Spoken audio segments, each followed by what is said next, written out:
Okay, time to talk about the guide system. First of all, I'd like to explain why we're doing it.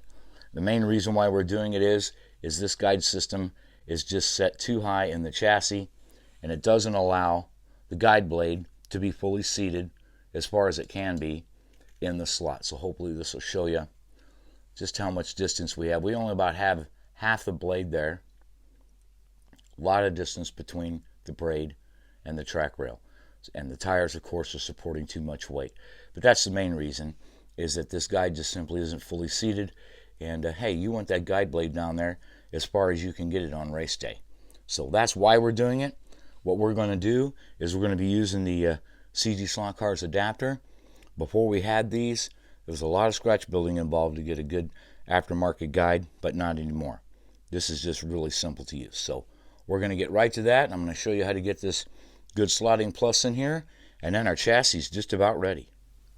Just want to show you how the CG Slotcars adapter works, the magic that it does, if you want to call it that. First of all, we're using the standard size. You can tell the size that you're trying to use. It has a letter right there, it says S. The other one has L for large. We'll get to that later. But this is the size you need for the Carrera NASCAR as a drop-in fit. I have not sanded anything. No modifications to the chassis opening, nothing. It's just sitting there. And again, back to that little magic that it does. Well, what it allows you to do is move it back and forth like that. You can adjust the height right where you want it, get it right at that sweet spot, and then simply glue it in. So just wanted to show you how that works. Now we're going to assemble our guide and get it in there. Okay, as far as trimming the guide is concerned, I'll show you right here. I've already trimmed this a little bit. We don't have to do a lot on our wood track. Now on some plastic tracks with tighter corners, things like that, well, first of all, this probably isn't the guide you want to use anyway. You can order their Universal Sport Guide and other part numbers like that. That'll better match your track system. But just in case you like this one and you want to try to trim it, well, that's what it was designed for. PCS Guide, Precision Cutting System. So I just use a sprue cutter like this, side cutter, and you can trim the length. Now, once you do that, you're going to want to clean up these edges. They're a little bit rough. And the reason that you want to do that is, especially on wood tracks with copper tape, like I used to have, you don't want these sharp edges because the car is going to deslot. It's going to come out no matter how good you are. And a sharp edge of that guide dragging across the track can sometimes grab that tape and tear it up pretty good. So you can use a Dremel, you can use a flat file or sandpaper and smooth that out. It'll be nice and smooth. You won't have any sharp edges, and that's what you're going for. So now we want to install some braid in our new guide. Like I said at the beginning, I'm using 10 copper braid here from Slotcar Corner. Comes in a 3-foot roll. I cut them in around 1-inch increments. That's just the length that I like. You can go longer, shorter. I'm just giving you a standard. That's what I use. So you can see that this one's already been installed. The way I like to do it is basically make sure that your braid is not frayed. Edges are clean. And I basically go from the top down through like that. Pull it down. Just leave a little bit overhang there to bend it down, and then now you can press it in place like that. And there you have it. It is installed. Looks good. Like I said, just around 1 inch is all I use. Now, before we get this into the adapter, there's one more thing to cover, and that is a guide shim or spacer, whatever you want to call it. Again, Slotcar Corner. I start with the 20 thousandths, about a 1/2 mil thick. I think it helps with the rotational effect of the guide, so I can't back that up really, but it does seem to help. If you'll notice on this guide, there's a little bit, just a slight amount of flash molding where they pulled it from the mold. So this will catch on that adapter. Now you can shave this off, make sure that that's nice and smooth, which is a good thing. If you don't do that, this guide shim helps put a little distance between the bottom of the adapter and the guide, and gives good rotational. But you'd want to clean those up anyway. They're very small though. Some people have a hard time seeing them, so I always recommend a guide shim. And also, if you go to another track and you want to adjust the height, let's say you have your guide needs to be a little bit, I don't know, adjusted either way, that's where these shims come in handy. You can add to or take away as needed. So I just start with one, and now we're ready to get this installed into the adapter and get the adapter glued at the right height. As far as trimming the guide post is concerned, you have to make sure that you have your shim in place. There you have your adapter, and what I do is just get a Sharpie and just draw a line here.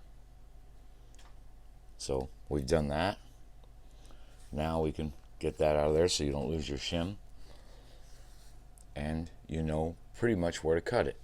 Now my favorite tool for this is a razor saw from the miter box from my X-Acto, Micro Mark, whatever company you want to buy it from. Even Harbor Freight has these. Very fine teeth, and you can just simply find your mark and start dragging it backwards. It is hard to go the other way, even though that's the cutting action, but you don't need to. It doesn't take a lot to drag through this thing. I'm actually almost halfway through already. So that's how I like to do it. And the reason why I don't use side cutters is because you can pinch this shaft when you cut it. And then you're going to have to try to get your needle nose pliers and try to straighten it out. So it's just not the best way to do it. I just like using the saw. It only takes a couple of seconds and you'll have it trimmed. So the height you're looking for is, you could be flush with the adapter or just slightly below it, as you can see here. So once you cut it with your saw, what you can do, you can use your X-Acto blade, make sure it's a good one, and you can shave that just a little bit, a few thousandths here and there, to get it at the right height. So I kind of like mine just below flush. Hope you can see that, but I think you have that all figured out. So that's usually the height that I set mine at. So now we can put our screw in place to get it secured, and we'll move on to the next step. Okay, so inside the package from Slotting Plus, you have the ferrules. If you use them for your wiring, we do not. I don't use them. And we have these screws. Now these screws are great. It's hard to show you, but look how flat that is. I mean, that's a great fitness right there. I really like these screws. The downside to them is, this might be the world's smallest Phillips head screws, so I use a 00 sized, smaller cross tip to fit to install. So you can find these at Harbor Freight or anywhere. You don't need anything expensive to get this done. So now that's exactly what we're going to do, is we're going to put this screw in here, just a pressure. Doesn't take a whole lot. As you can see, it's just pretty easy. Now I'll bring it all the way down. I'll tighten it all the way up to where this is tight. It's snug. Okay, that's not what we want on race day for performance, but for right now we're just going to leave it a little bit snug. Now we'll get it in the chassis and we'll set the height. Now we can finally mount the adapter in the chassis. Now my track has flush braid, or rails if you want to call them, that are flush with the surface of the track. So I can do this on a setup block. And how I do it is, we make sure that we have proper alignment of your adapter. You don't want it off center. You'll do that by sight. You just want to make sure it's aligned as good as you can get it. A few thousandths here and there isn't going to break the bank, so to speak. Isn't going to hurt you. But once we have that, you can either use your finger, put a little pressure down here just to make sure it's fully seated and it's level, or you can use a screwdriver, hold it in place, and then once you have it where you want it, good old-fashioned super glue. The cheaper the better, the thinner the better. Just give it a little drop right down in there. It'll flow around one side. You'll hold it like this for a few seconds just to make sure that it has enough time to bond. And then you can let go and it's secured. Now you can glue the rest of the way, and that super glue is all you need. It'll be strong enough. Now remember, I use a setup block. So depending on your track system, the easiest thing you can do is just do it trackside, either at the track, or if you've got spare pieces, then you simply put the car on the track, do the same method, and you know that you have it right. So use your track system, whatever track you're using, and you'll get the right height, or a setup block if they're flush.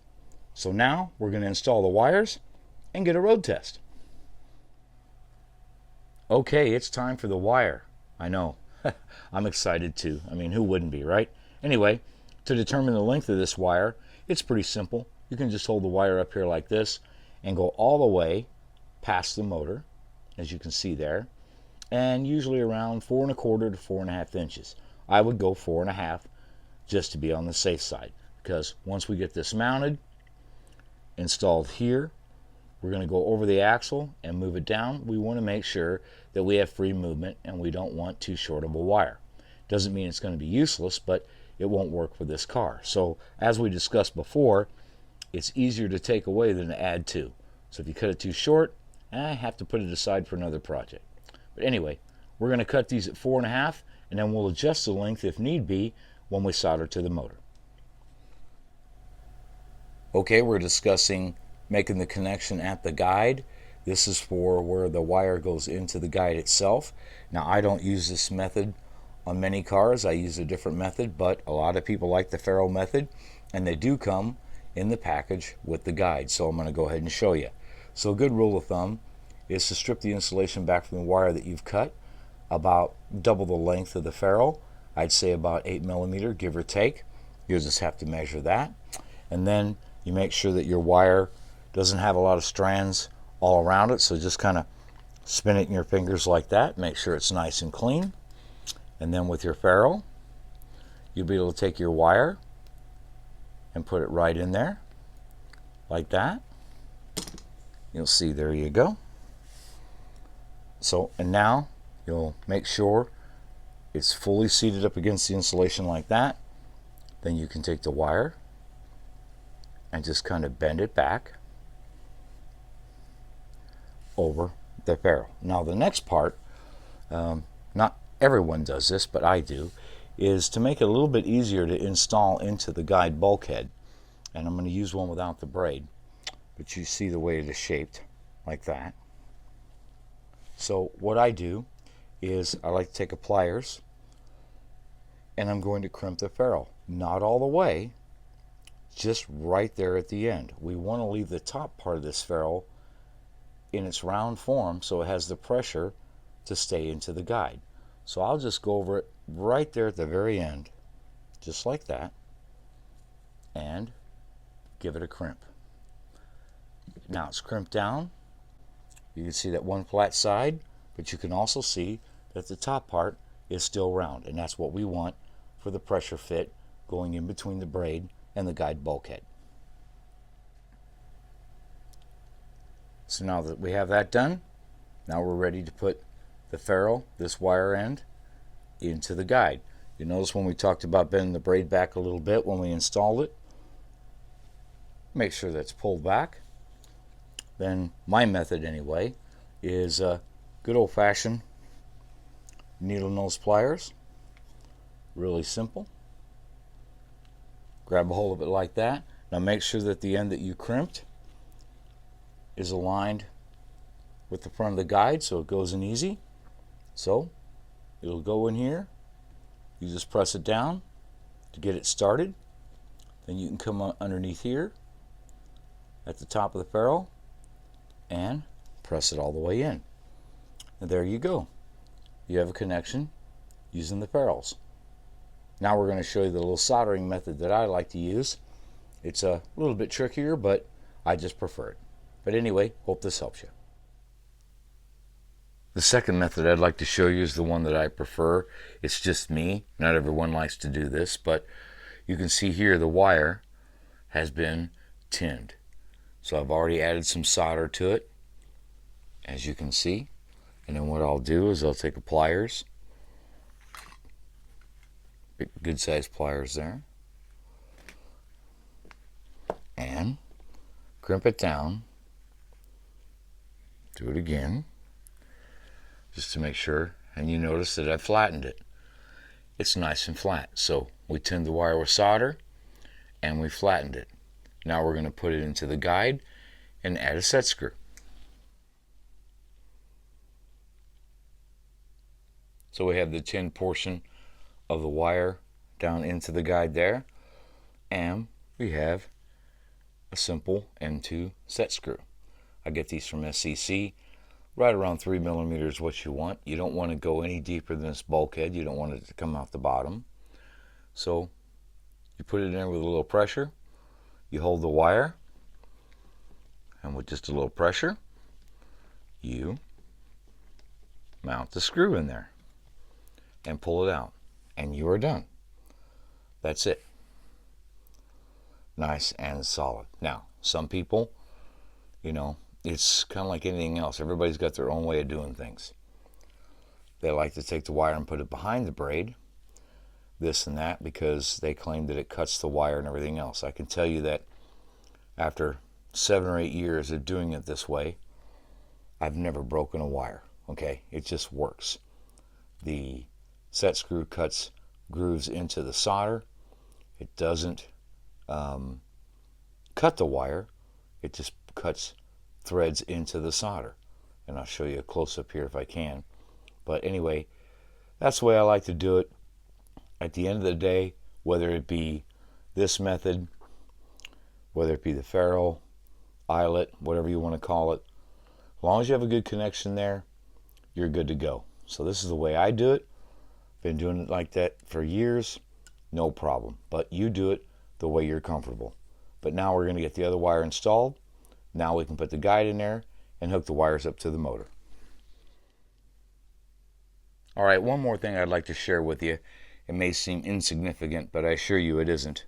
But whether you're tinning your wire and doing a set screw method like I did, or you're using a ferrule, what you don't want is you don't want anything solid coming past the soft edge of the braid where it folds down.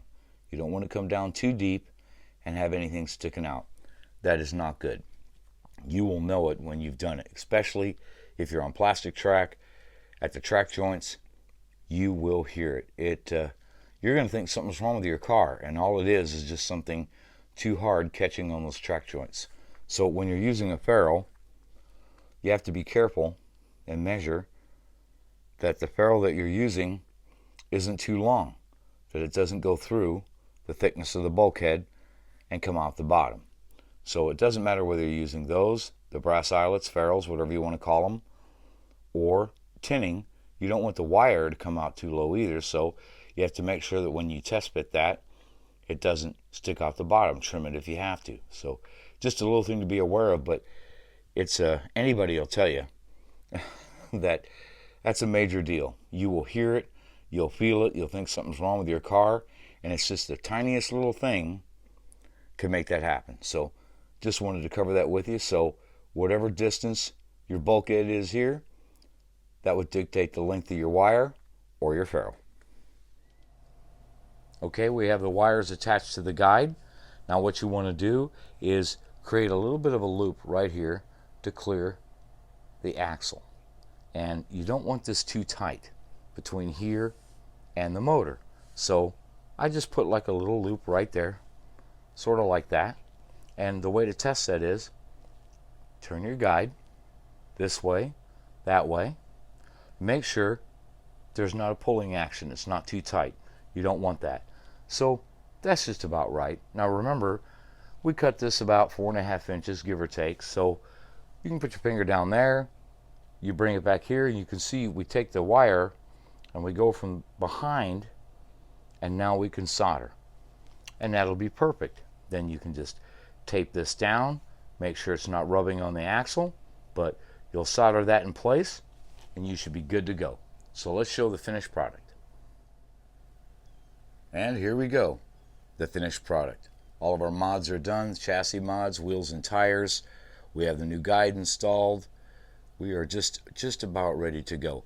You'll notice that I did use some tape here for the wiring to tape those down. You don't have to, but it's time to talk about one more step. Remember, we had this guide tightened down pretty tight when we were doing the assembly, mounting the adapter, but now it's time to loosen that up. So just get your screwdriver, start backing it out a little bit at a time until you get unrestricted free movement, which is what we have now. So you want it to be nice and smooth, no restrictions. You'll notice that with your wires like that, it almost is still self-centering for the most part, but you can see that the wires aren't being pulled. So there we have it. We are ready to rock and roll. I think we're going to get our body on, see what we have as far as lap times go. Anyway, guys, I know this was a long one, but I appreciate all your feedback and your comments. It's great to hear from you folks out there. So please make sure that you share this with others if you think it'll help them. And again, always look forward to your feedback, and we'll see you online.